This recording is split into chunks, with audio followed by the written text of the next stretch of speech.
c'est ma dernière journée au Vietnam. Je pars pour un petit bout. Je dois laisser le Vietnam derrière moi et je dois revenir au Canada afin de me trouver un emploi. Ce que vous avez vu en ouverture de vidéo est l'appartement dans lequel j'ai résidé pendant 3 mois de temps avec ma copine.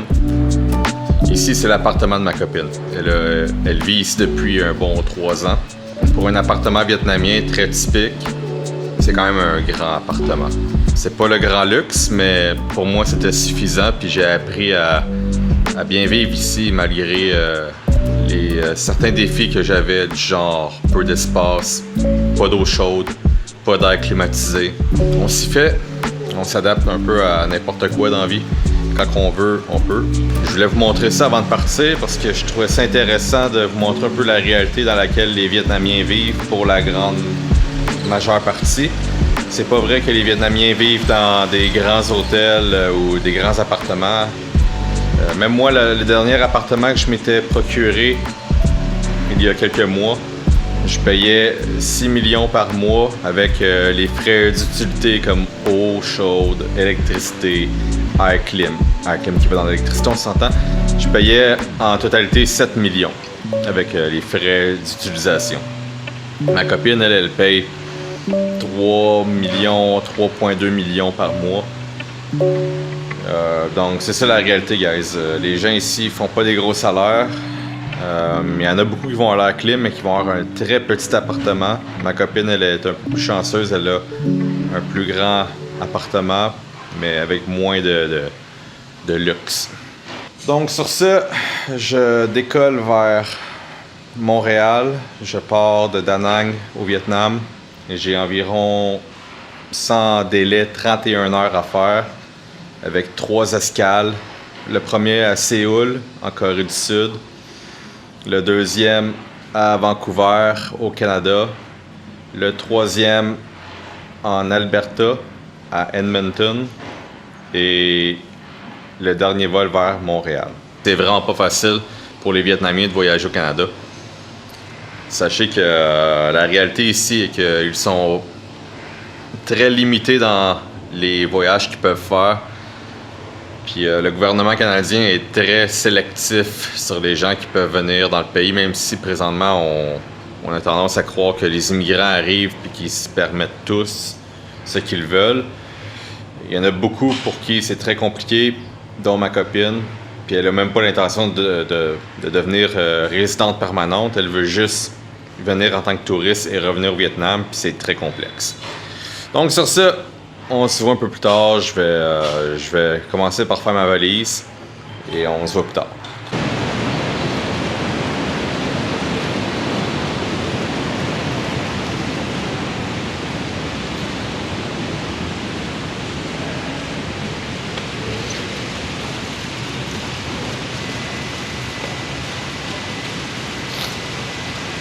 Je t'aime, Mi.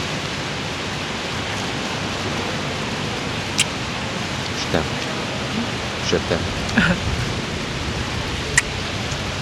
You love me.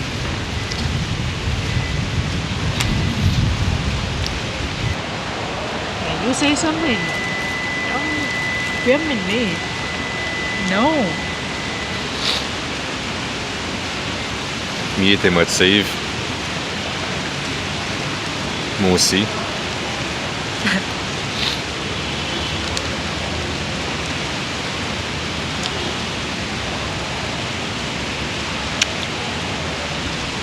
We will see each other soon. On va se revoir bientôt. Yeah. Puis on va souhaiter pour le meilleur.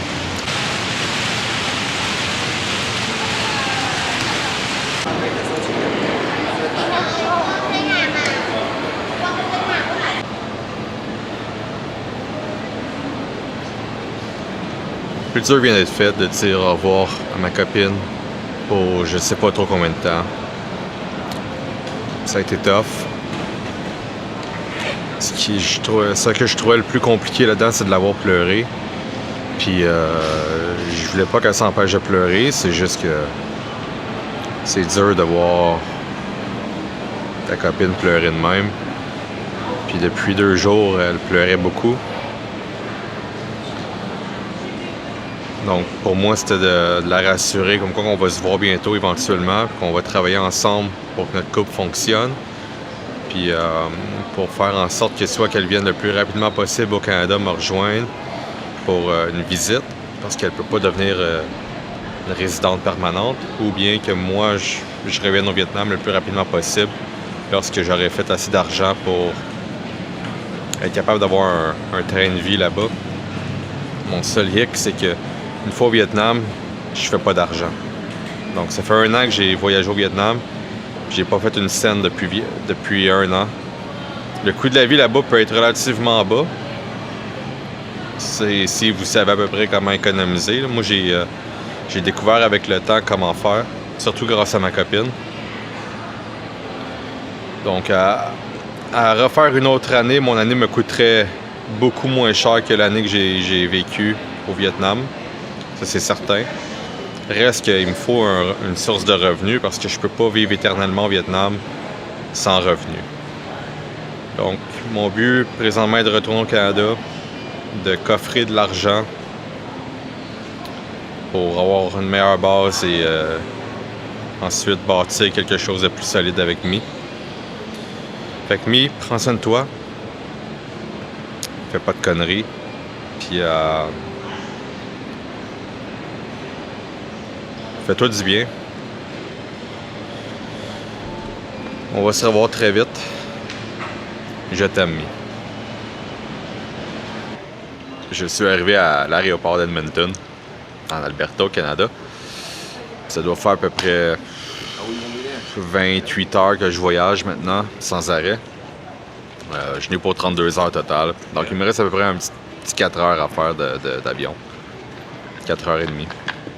Je voulais vous montrer quelque chose de particulier que j'ai vu. C'est peut-être pas nouveau pour vous, mais j'ai vu un système automatisé pour laver le plancher qui est une machine. Dans le fond, ce que je trouvais bizarre dans ce système, c'est qu'on enlève des jobs au concierge pour une machine qui lave le plancher, mais qui fait même pas la job convenablement. J'ai vu la machine passer 2 fois devant moi, puis elle a fait le même petit bout de plancher, mais elle fait rien en profondeur. Là. Ça va pas faire le... Mettons ce que moi je peux faire dans le carré que je vais vous montrer. C'est tout ce carré-là, moi je le ferai en 30 secondes avec la machine. Tandis que la machine, la machine automatisée, elle passe d'un bout, elle fait rien en profondeur. Là. Elle fait juste une ligne, elle trace une ligne, elle tourne à droite, elle trace une autre ligne, elle tourne à gauche, elle trace une autre ligne, puis elle s'en va. Là, elle revient peut-être 30 minutes plus tard, puis elle refait le même crise de chemin. Puis qu'elle a juste lavé le même plancher qu'elle a déjà lavé. Tandis que moi, ce bout-là, je l'aurais fait en 30 secondes. Fait que là, on enlève une job à quelqu'un pour une machine qui fout pas la job à moitié. Surprenant. Surprenant. Puis en plus, je parlais avec un monsieur anglophone qui me contait que lui, il arrivait de San Francisco puis qu'il a vu des taxis automatisés. Il me contait comme quoi que le trafic, c'était l'enfer là-bas parce que l'automatisation n'est pas optimale puis ça cause plus de trafic que d'autres choses parce que là, les véhicules sont tout mélangés, ils tournent d'un bord puis de l'autre, ils savent plus trop où tourner. Puis là, les vrais conducteurs sont comme pris là-dedans, fait que ça crée plus de confusion que d'autres choses. Fait qu'on enlève des jobs aussi aux chauffeurs de taxi, on crée plus de trafic. C'est merveilleux, guys. La robotisation, c'est merveilleux. Vivement 2025.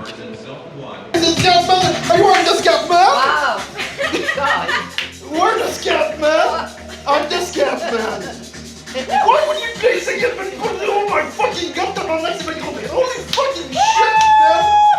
Hey, la boubou, tu veux-tu jouer avec ta balle à la place? Parce que tabarnak, il faut que je chante des mots en tabarnak.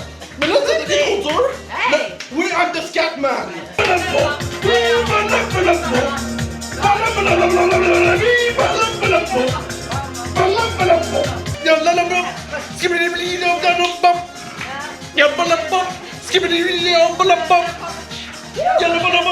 Everybody's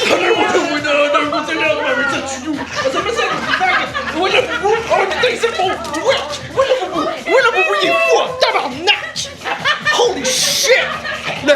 The dog is aggressive as fuck! We could fall asleep where the land and ocean meet. Wake up to For you, nobody heard you. no one around. Because I have my earbuds. Continuez à embarquer par la file prioritaire à votre convenance. 感谢大家耐心等待，现请登机组号4号的旅客前来登机口登记。优先登机组别1、2和3号的旅客，欢迎您继续通过优先通道登机。Yo yo yo, Average Joe de retour. Je suis présentement à Toronto, dans le Pearson International Airport. Ah oui, je retourne encore au Vietnam. Je vous dis pas encore qu'est-ce que je vais faire là-bas. J'ai quelque chose de prévu. Ça, c'est certain. Je m'en vais là-bas pour une raison officielle. Je pars 2 mois seulement. En juin, je vais être de retour encore à Montréal. Je vais taffer un peu, comme diraient mes amis français. Je vais coller de la maille. Je vais coller de l'argent. Et mon but à long terme, ça sera de vivre au Vietnam. Présentement, j'ai pas trop d'issues ou de possibilités pour le faire, mais je vais trouver. J'avais un long 8 heures à attendre à Toronto. Faut encore que j'attende d'ailleurs, là, c'est pas fini. C'est ça qui est un peu chiant avec les escales, c'est que, surtout quand tu voyages loin de même, on fout des escales de malade. C'est 8 heures à attendre à Toronto. Fait que j'ai fait à peine 1h30 de vol pour attendre un autre 8 heures. Ensuite, le plus long vol, ça va être en direction de Shanghai, en Chine. Thank you for waiting, everyone. We would now like to invite passengers in Group 5 to board. Ah, il y en a des annonces We ici. are now boarding Fait que, Group 5. c'est ça, on va se retrouver plus tard, probablement à Shanghai. J'ai pas mis les pieds encore. J'ai pas mis les pieds encore en Chine, puis j'ai hâte de voir à quoi ça ressemble un aéroport de la Chine. Fait qu'à tantôt, guys.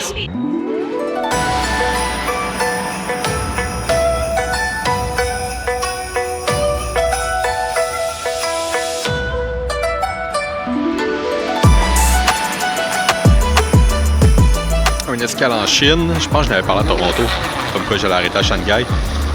Je vais faire une petite remarque. Des petites remarques. Je m'attendais à un aéroport peut-être un peu plus impressionnante, mais je pense que je me trompe avec l'aéroport de Hong Kong.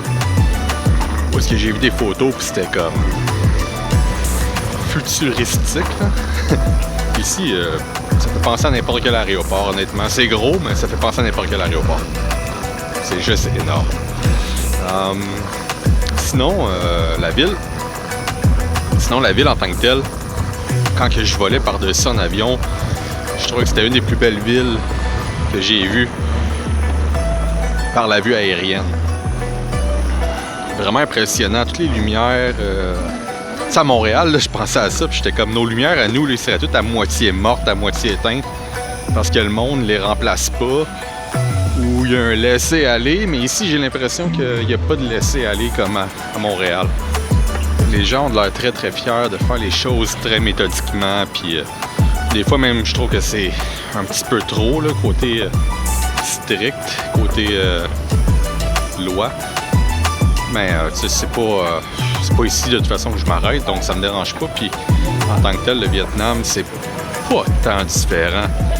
Fait que, ouais. Le vol a été très long, comme d'habitude. Le vol pour passer de l'Amérique du Nord à l'Asie. Là, ça fait 5 fois que je le fais maintenant avec mes allers-retours. J'ai pas été 5 fois au Vietnam, mais avec mes allers-retours, ça fait 5 fois maintenant. 6, mais que je quitte le Vietnam. Puis là... j'ai les jambes fatiguées, là. Honnêtement, là, je suis brûlé raide des jambes. Je suis parti de Montréal à matin. En fait, je suis parti de chez moi matin à 4 heures. Non, 3h30. Je me suis levé à 3h. J'ai quitté à 3h30. J'étais arrivé à l'aéroport Pierre-Éliott Trudeau, Montréal, vers 4h15, 4h20. 420! Puis... il fallait que j'attende, hein? Fait que le départ était pour 6h45. Parti, arrivé à Toronto vers 8h30, mettons. Je me souviens plus exactement. Puis à Toronto, j'avais un escale de 8 heures à attendre, un layover de 8 heures. Pour la première fois, mon vol a passé par le Groenland, puis la Russie. Mais j'avais de la misère un peu à comprendre la map. Tout était écrit en chinois dans l'avion.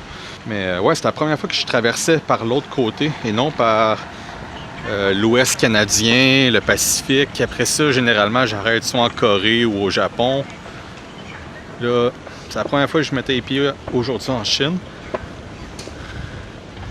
Puis je pensais pas qu'on allait faire le sens contraire de ce que je fais d'habitude en avion.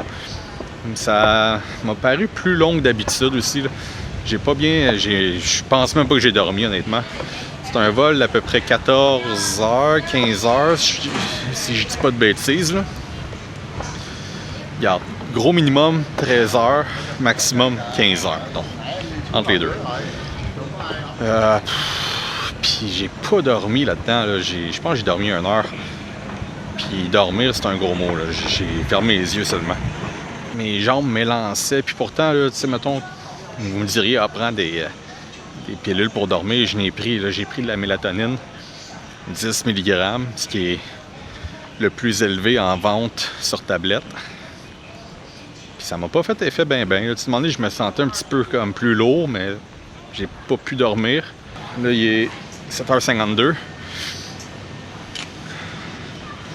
Ça fait bientôt 1 heure. Mon prochain vol est à 9h30. Fait que, bon, ben, ma gate est là. Numéro 31. Gary Price. Ouais! Ouais, je suis fatigué, je suis gras, j'ai les cheveux et la face grasse, là. Je vais arriver à Ho Chi Minh vers 1h30, 2h du matin. Ah oui, je vais pas à Da Nang cette fois, je vais à Ho Chi Minh en premier. Je sais pas, je n'avais parlé à Toronto, je me souviens plus. Ouais, j'ai de quoi à faire à Ho Chi Minh pour officialiser de quoi avec Mi. Oh, officialiser quoi? Vous allez le savoir plus tard, puis si vous êtes futé, vous allez le savoir tout de suite. Mais ouais, je vais rejoindre Mi à Da Nang. Elle viendra pas avec moi à Ho Chi Minh. On voulait économiser notre argent. Une chose que j'apprécie beaucoup des Vietnamiens, là, parce que je peux comparer un peu les cultures vite. J'ai pas été en Chine ben, mais je trouve que les Vietnamiens sont un peu plus chaleureux de nature, mais il y a des Chinois qui sourient pareil, là, qui ont l'air heureux pis tout. Mais je trouve que les Chinois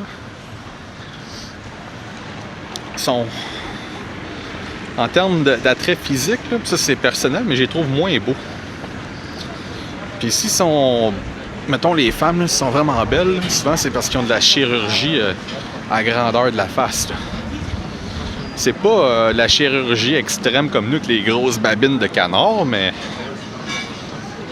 ça se voit pareil qu'il y a de la chirurgie ou beaucoup de make-up.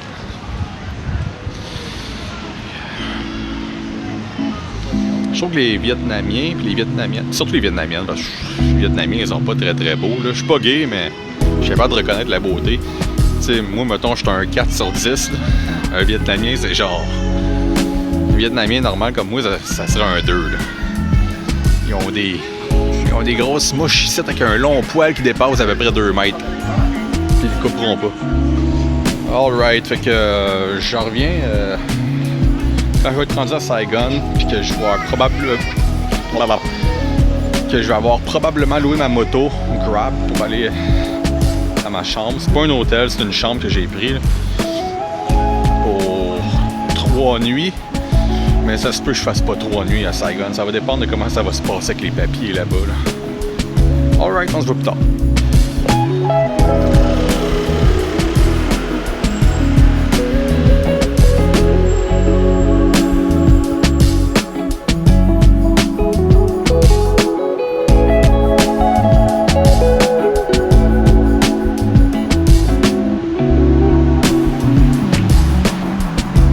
Je viens d'arriver à Saigon.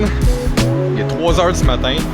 Hey, je me suis levé de Montréal à 3h du matin. Je viens d'arriver à 3h du matin.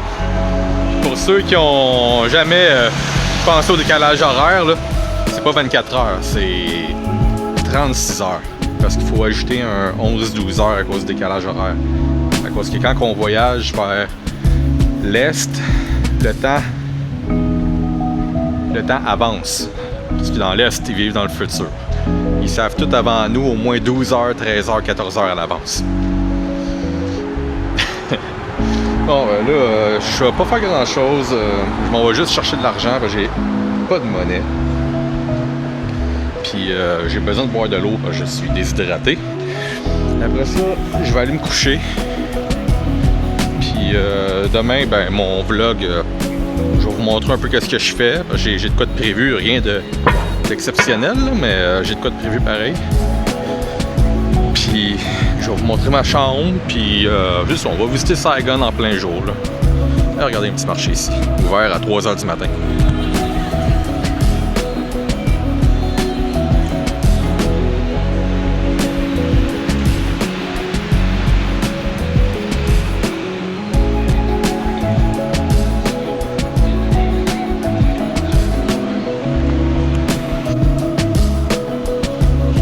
Ça me manquait les magasins ouverts 24h sur 24. C'est très pratique. Là-dessus, guys, moi je vais vous laisser. Ça va compléter mon vlog pendant toute la journée. Passez une belle journée. Ciao, ciao.